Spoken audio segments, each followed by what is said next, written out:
और अब खबरें विस्तार से। सबसे पहले आपको बता दें कि कांगड़ा में शाहपुर क्षेत्र के गज खड्ड में अचानक बाढ़ आने से 2 दर्जन से ज्यादा लोग फंस गए। घटना की जानकारी मिलते ही एसडीएम शाहपुर करतार चंद गज खड्ड पहुंचे और इंसिडेंट रिस्पांस टीम के जरिए लोगों का रेस्क्यू शुरू कराया। इस दौरान रेस्क्यू ऑपरेशन में कठिनाई आने की वजह से एसडीआरएफ की भी मदद ली गई। कुछ ऐसे भी लोग थे जिनको बचाना बेहद कठिन था, उसके लिए बाकायदा चॉपर की भी मदद ली गई। कि बहाव ज़्यादा है, हमारे लिए भी खतरा बन सकता है, तो फिर हमने बड़ी पेड़ में काम करा। हमने बड़ी पेड़ बना के दोनों रेस्क्यू कर उतारा। इससे हम अपना आप भी सेफ रहा हमारा, और हम विक्टिम के लिए भी सेफ्टी के लिए काम करा। पहले आपको मॉर्निंग में ब्रीफ किया था। अराउंड 9:44 पे हमें अलार्म आया डिस्ट्रिक्ट हेडक्वार्टर से कि कुछ लोग जो हैं रजोल विलेज में वो फंस गए हैं। तो जैसे ही हमें इन्फॉर्मेशन आई, मैंने जो लोकल आपदा मित्र हैं which was headed by the pradhan of concern gram panchayat, उनको मैंने इन्फॉर्म कर दिया। तो सेम टाइम लोकल आपदा मित्र ने अपनी रेस्क्यू ऑपरेशन चालू कर दिया। इन बिटवीन अराउंड 9:50 हम भी यहाँ पहुँच गए। जो हमारा ऑपरेशन टीम थी headed by the BDO of Rayat, वो भी यहाँ पहुँच गए अपनी टीम को लेके। उसमें उनकी टीम में, ऑपरेशन टीम में, उनके हाथ में स्टेजिंग एरिया इंचार्ज थे जो कि इनके एससीबीपी थे ब्लॉक रायत के, और प्लस इनके साथ में रिस्पांस टीम के इंचार्ज थे जो कि हमारे कमांडेंट होमगार्ड थे। और अगली खबर, जिला बिलासपुर की ग्राम पंचायत बम में पति पत्नी के बीच मारपीट का मामला सामने आया है। सीसीटीवी कैमरे में कैद हुई घटना में पति को अपनी ही पत्नी की बेरहमी से पीटते देखा गया है। मारपीट का यह वीडियो सोशल मीडिया पर बड़ी तेजी से वायरल हो रहा है। वीडियो के आधार पर पुलिस ने मामला दर्ज कर लिया है। महिला के आरोपी पति को गिरफ्तार कर लिया गया है। मारपीट की इस घटना में गंभीर रूप से घायल पत्नी को हमीरपुर मेडिकल कॉलेज में इलाज के लिए भर्ती कराया गया है।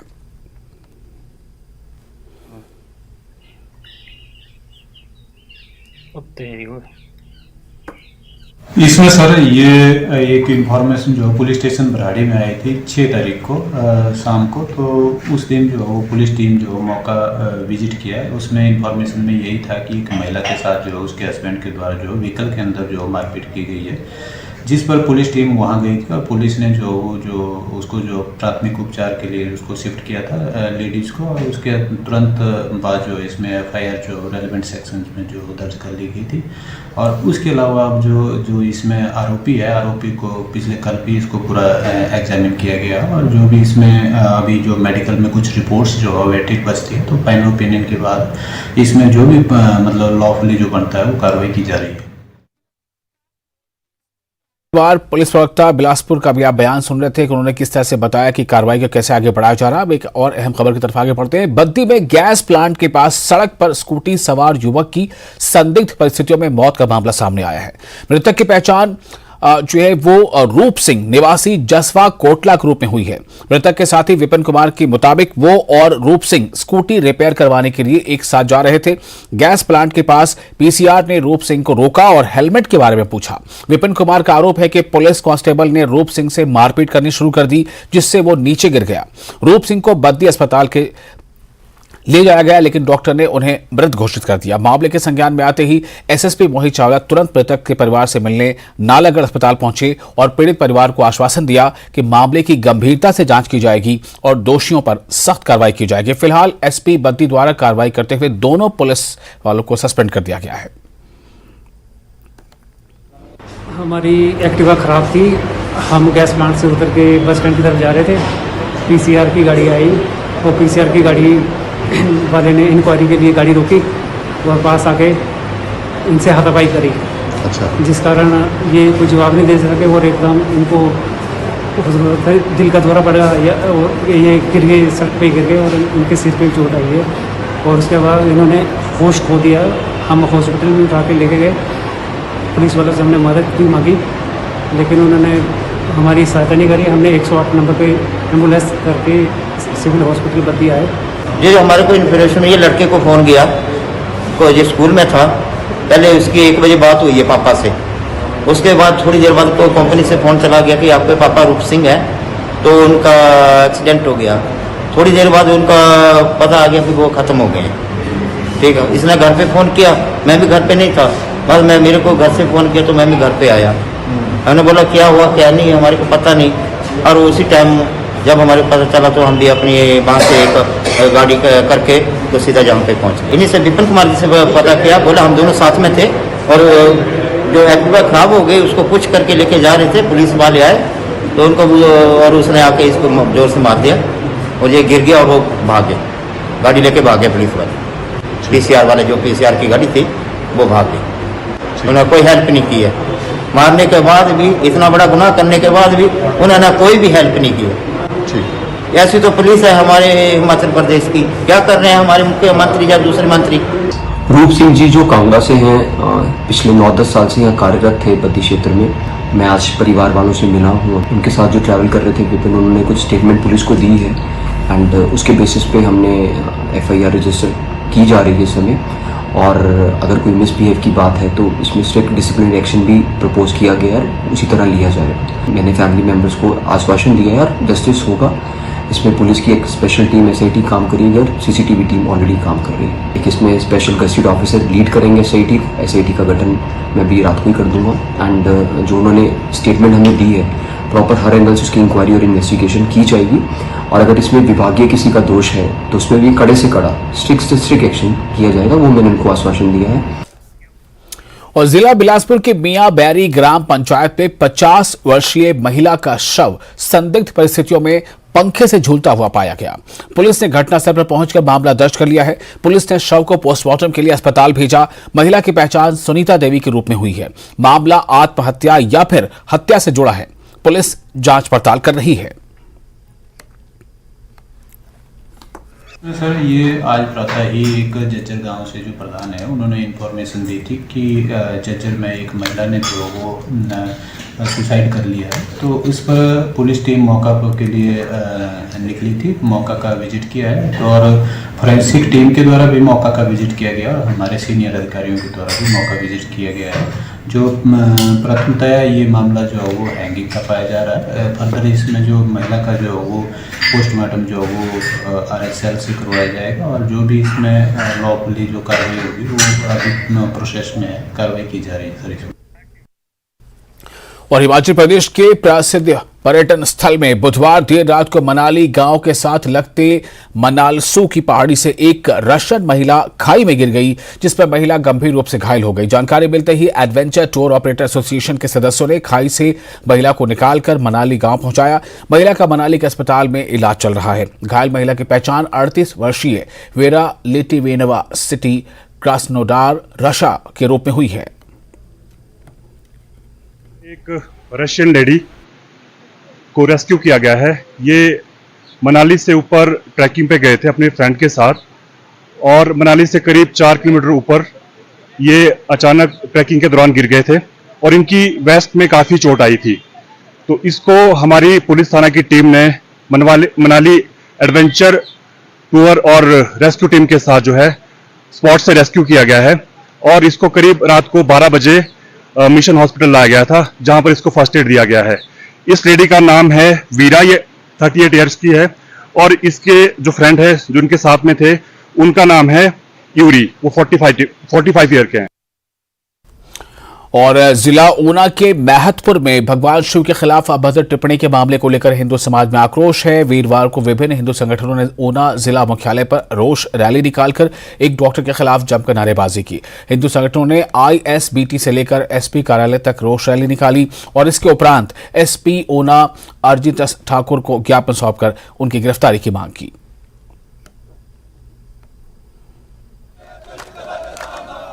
हमारा आपसे और प्रशासन से यही कहना है कि हमारे को FIR करवाए हुए आज 5 दिन हो गए, लेकिन पुलिस विभाग ने अभी तक उसको ना गिरफ्तार किया है ना उसका फोन जब्त किया है। हम प्रशासन को और केंद्र सरकार को ये चेतावनी देना चाहते हैं कि अगर उसको पकड़कर इधर नहीं लेके आते हैं, जो ये अपना एक शांतिपूर्वक आंदोलन है, ये आने वाले दिनों में एक उग्र आंदोलन होकर साबित होगा। डिमांड हमने परसों भी बताई थी SP साहब को कि इसको जल्द से जल्द गिरफ्तार किया जाए। हिंदू आहत हुए हैं बहुत ज़्यादा लोग, आप देख लीजिए कितने लोग इकट्ठे हुए हैं। तो हम तो SP साहब से यही गुजारिश करेंगे कि जल्दी से जल्दी, अगर डिले होता है, लेट होता है, तो इससे भी ज़्यादा उग्र प्रदर्शन हो सकता है। हमारी डिमांड ये है जो कानूनी कार्रवाई बनती है वो भी की जाए उस पर, और उसके बाद वो जो डॉक्टर नदीम है वो बंद कमरे में माफ़ी ना मांगे, वो खुले आम पब्लिकली किसी मंदिर में आके शिवलिंग के आगे माफ़ी मांगे। आज भी कुछ लोग जो है मेरे को यहाँ पे मिले थे हमारे एसपी ऑफिस में। हमने उनको भी आश्वासन दिया है कि इस मामले की इंक्वायरी जो है एडिशनल एसपी स्तर के ऑफिसर जो हैं वो अपने लेवल से करेंगे और हम जल्द से जल्द जो जितने भी एक्यूज़्ड हैं इस केस में उनको एसोसिएट करेंगे केस में। साथ ही साथ हमको कुछ जानकारी जो है फेसबुक के माध्यम से मिलनी है, उसकी भी हम जानकारी लेंगे और इन्वेस्टिगेशन जो है एज़ पर लॉ की जाएगी। और आंगनबाड़ी और आशा वर्कर की वेतन विसंगतियों सहित अन्य मांगों पर सरकार पूरी तरह से गौर कर रही है। आने वाले समय में सरकार द्वारा इनके लिए नई पॉलिसी तैयार की जाएगी। इस बात के संकेत मंत्री डॉक्टर धनीराम शांडिल्य ने दिए हैं। स्वास्थ्य मंत्री धनीराम शांडिल्य मंडी शहर के संस्कृति सदन में आयोजित बेटी बचाओ बेटी पढ़ाओ योजना के अंतर्गत देई अभियान के शुभारंभ के मौके पर बोल रहे थे।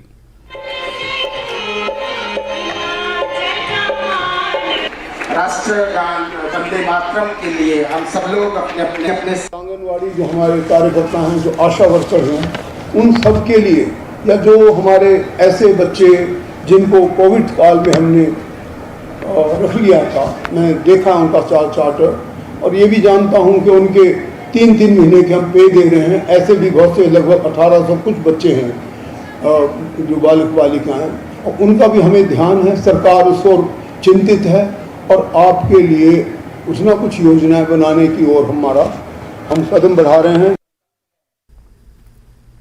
और हिमाचल प्रदेश में प्राकृतिक कृषि के नतीजे उत्साहवर्धक है। सेक्रेटरी एग्रीकल्चर राकेश कंवर ने बताया कि पिछले दिनों स्वतंत्र एजेंसी से सर्वे करवाया गया जिसके नतीजे उत्साहवर्धक हैं।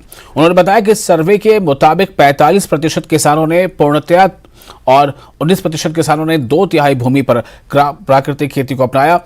किसान व बागवानों के व्यापक कल्याण और समृद्धि के लिए खेती की लागत को कम करने, आय को बढ़ाने, मानव और पर्यावरण पर रासायनिक खेती के पड़ने वाले दुष्प्रभावों से बचाने और पर्यावरण और बदलते जलवायु परिवेश के समरूप कृषि का मार्ग प्रशस्त करने के लिए 5 वर्ष पहले प्राकृतिक खेती खुशहाल किसान योजना को शुरू की गई थी। इस योजना के तहत जैविक खेती सहित अन्य सभी रसायन रहित खेती विधियों को भी प्राकृतिक खेती के दायरे में लाया गया। पिछले 5 सालों में प्राकृतिक खेती के सफल परिणाम देखने को मिल रहे हैं और अभी तक प्रदेश की लगभग सभी पंचायतों में इसके मॉडल खड़े हो चुके हैं।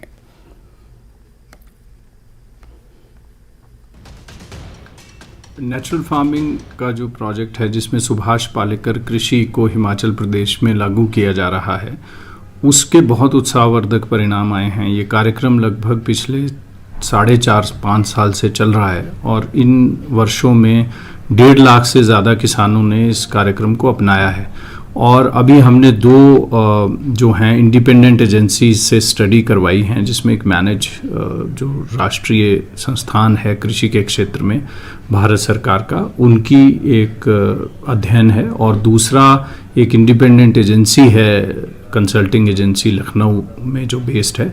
उनके रिज़ल्ट्स काफ़ी उत्साहवर्धक हैं। उन रिज़ल्ट्स के मुताबिक ये देखने में आया है कि जिन फार्मर्स को हमने ट्रेनिंग दी है उनमें लगभग 45% किसान तो ऐसे हैं जिन्होंने अपनी पूरी की पूरी ज़मीन जो है वो प्राकृतिक कृषि के लिए कन्वर्ट कर दी है, और साथ ही 19% लोग ऐसे हैं जिन्होंने पार्शियल अपनी ज़मीन को कन्वर्ट कर दिया है, और 28% लोग ऐसे भी हैं जिनको विभाग के द्वारा तो ट्रेनिंग नहीं मिली, लेकिन किसान आपस में जो एक दूसरे से सीखते हैं उस पीयर लर्निंग के ज़रिए उन्होंने भी प्राकृतिक खेती करनी शुरू कर दी है।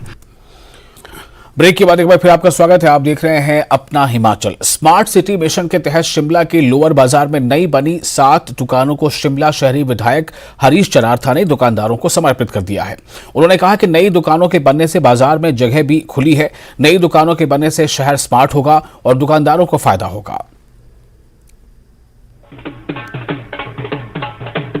अभी एक सिर्फ नोटिफिकेशन आई है कि आपको वर्बल नोटिफिकेशन है कि स्मार्ट सिटी में आपको 1 साल की एक्सटेंशन सेंट्रल गवर्नमेंट ने दी है। तो अभी जो उसकी लिटिगिटीज़ है वो हमारे को अभी देखनी पड़ेगी कि किस बेस पे उन्होंने ये एक्सटेंशन दी है। उसमें हमारे को और फाइनेंसिस के स्कोप है या उसमें और हम प्रोजेक्ट्स डाल सकते हैं, या सिर्फ ये कि जो अभी ये अधूरे काम थे उनको कंप्लीट करने के लिए है। तो अभी जो उसकी फुल फ्लेज नोटिफिकेशन आएगी, जब वो नोटिफिकेशन आएगी हम शिमला शहर के लोगों को उसके बारे में अवगत करवाएंगे और उनको हम अगर उसमें कोई और पैसा है, हम उम्मीद रखते हैं कि कहीं से और उसमें पैसा आ जाए और इन प्रोजेक्ट्सों पर खास करके पार्किंग्स के लिए और वार्ड वाइज जो हम इन्वेस्टमेंट करना चाह रहे हैं, अगर उसमें कोई पैसा आ जाता है तो हमारे लिए वो बहुत अच्छी बात होती है, शिमला शहर के लिए बहुत अच्छी बात है।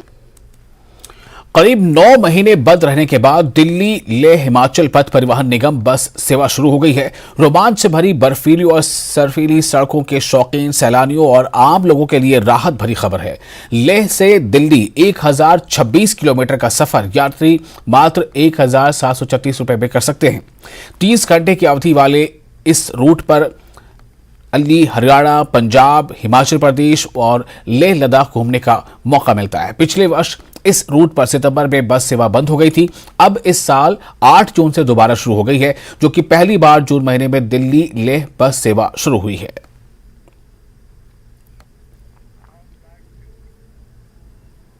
प्राकृतिक आपदाओं से राहत और बचाव कार्यों को दुरुस्त करने के उद्देश्य से वीरवार को ऊना जिले में मॉक ड्रिल का आयोजन किया गया। इस मॉक ड्रिल के तहत जिले के 5 उपमंडलों के अलग अलग स्थानों पर विभिन्न तरह की आपदाओं को लेकर मॉक ड्रिल की गई, जिसमें कहीं बाढ़, भूस्खलन, भूकंप तो कहीं अन्य तरह की आपदाओं को लेकर विभागों की टीमों ने इन आपदाओं से निपटने का अभ्यास किया। इसी अभियान के तहत जिला मुख्यालय के गांव पेखुवेला में स्थित इंडियन ऑयल के ऊना टर्मिनल में भी औचक ड्रिल आयोजित की गई।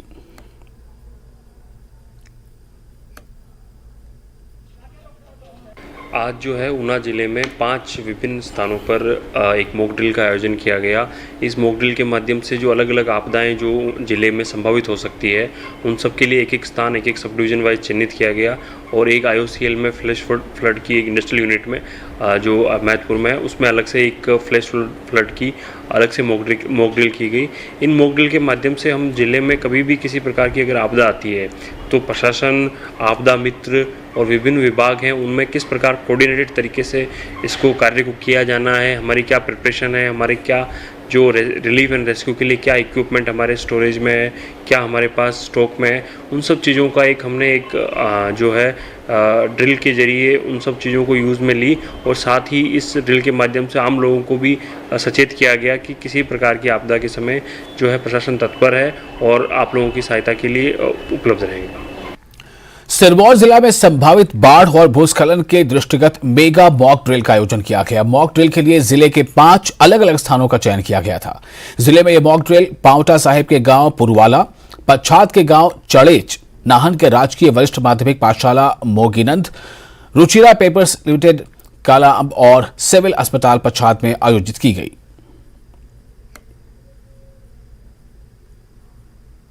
के गांव था जहां पे लैंडस्लाइड का सिनारियो किया गया और वहां पे रेस्क्यू, सर्च एंड रेस्क्यू और रिलीफ कैंप्स का जो ऑपरेशन है वो किया गया। साथ ही साथ जो सिमुलेट किया गया, हॉस्पिटल का सिनारियो सिमुलेट किया गया, जहां पे कि भी हॉस्पिटल में फ्लडिंग हो गई थी और काफ़ी सारे पेशेंट्स और डॉक्टर्स ट्रैप थे, उनको निकाला गया।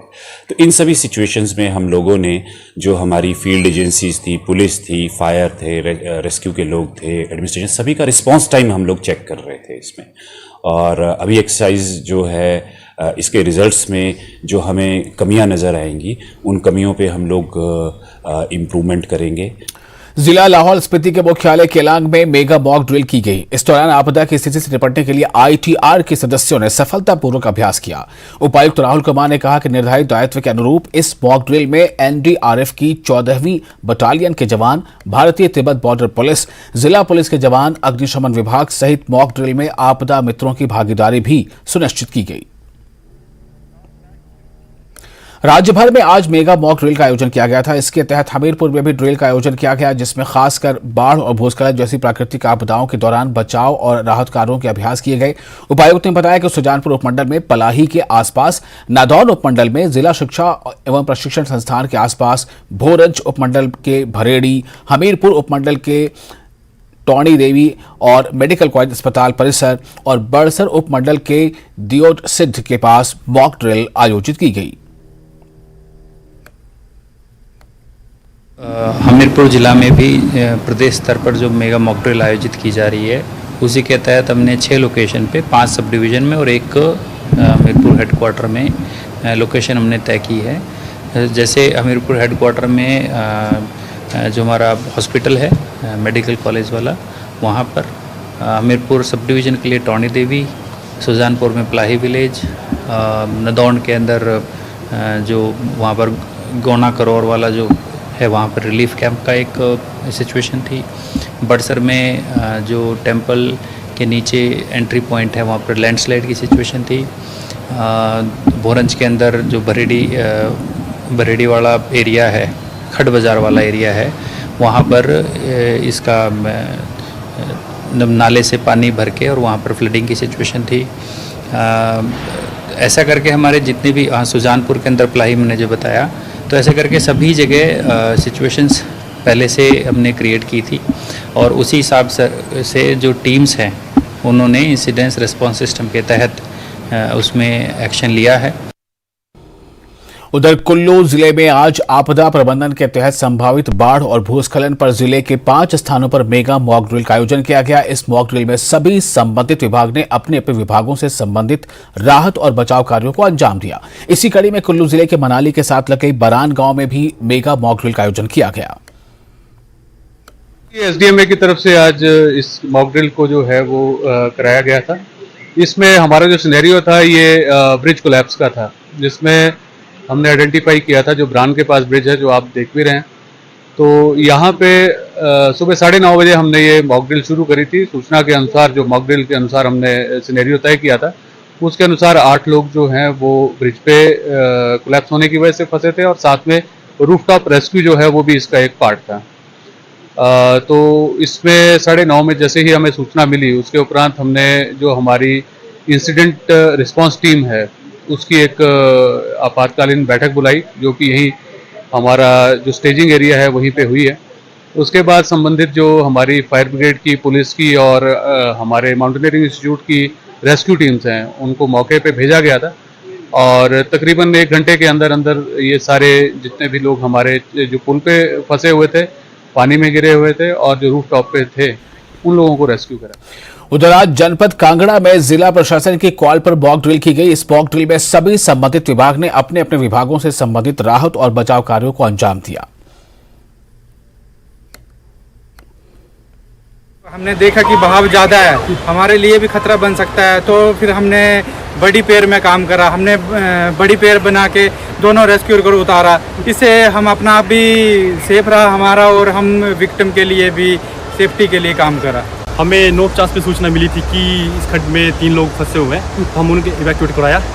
हम तीनों व्यक्तियों को सक्सेसफुली इवैक्यूएट करा चुके हैं जी और उनको मेडिकल टीम के हवाले कर दिया गया है। उसके साथ हमारा रेस्क्यू सक्सेसफुल रहा। पानी का बहाव काफ़ी तेज था, हमारे रेस्क्यू को थोड़ी दिक्कत आ रही थी, लेकिन फिर भी हमारे रेस्क्यू अच्छे ट्रेंड है तो उन्होंने सक्सेसफुली उनको रेस्क्यू कर लिया। अराउंड 9:44 पे हमें अलार्म आया डिस्ट्रिक्ट हेडक्वार्टर से कि कुछ लोग जो हैं रजोल विलेज में वो फंस गए हैं।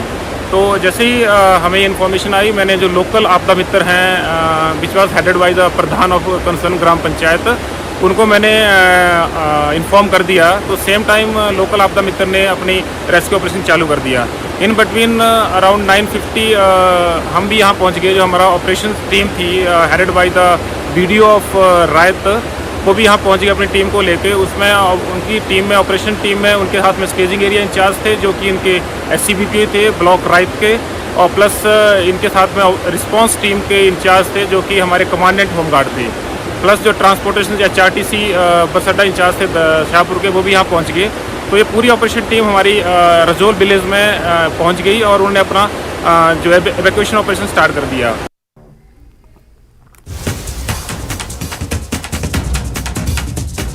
और इस वक्त एक बड़ी खबर आपको दे रहे हैं लाहौल स्पीति से। खबर यह है कि दिल्ली लेह HRTC बस सेवा शुरू हो चुकी है। दिल्ली लेह HRTC बस सेवा शुरू हो चुकी है। दुनिया की सबसे लंबी और ऊंची सड़क का ये सेवा है। 15 सितंबर 2022 को HRTC बस सेवा शुरू हुई थी। लाहौल स्पीति से बड़ी खबर इस वक्त, और ये खबर इसलिए अहम है कि खासतौर से दिल्ली लेह HRTC बस सेवा शुरू हो चुकी है। दिल्ली से लेकर HRTC की ये बस सेवा है जो दिल्ली से लेकर लेह तक जाएगी। दुनिया की ये काफ़ी रोमांचक ये सफ़र वाली ये सेवा है। इसके बारे में खबर जो आपको इससे पहले भी हमने बताया था कि किस तरह ये दिल्ली से लेकर लेह तक HRTC की ये बस है। दुनिया की सबसे लंबी और ऊंची सड़क पर यह सेवा शुरू की गई है। दुनिया की सबसे लंबी सेवा है और ऊंची सड़क पर है। 15 सितंबर 2022 को HRTC बस सेवा शुरू हुई थी, तो जिसको लेकर अब ये जो बीच में कुछ ऐसी स्थितियाँ बनी थी, लेकिन अब ये बस सेवा शुरू हो चुकी है। दिल्ली लेह HRTC बस सेवा। और केंद्रीय ऊर्जा मंत्री आर.के. सिंह आज से किन्नौर जिले के 2 दिवसीय दौरे पर रहेंगे। वो शिमला पहुंच चुके हैं और शिमला से किन्नौर के लिए रवाना हो गए हैं। सीएम सुखविंदर सिंह सुक्खू भी उनके साथ हैं। केंद्रीय ऊर्जा मंत्री आर.के. सिंह और सीएम सुखविंदर सिंह सुक्खू भारत तिब्बत सीमा से लगे नागस्ती आईटीबीपी पोस्ट पर जवानों से मुलाकात करेंगे। दोनों वाइब्रेंट विलेज छितकुल में विभिन्न निर्माण गतिविधियों का जायजा लेंगे। इस दौरान वो स्थानीय लोगों की समस्याओं को भी सुनेंगे। और इसी के साथ इस बुलेटिन में फिलहाल इतना ही, लेकिन न्यूज़ 18 के लिए लगातार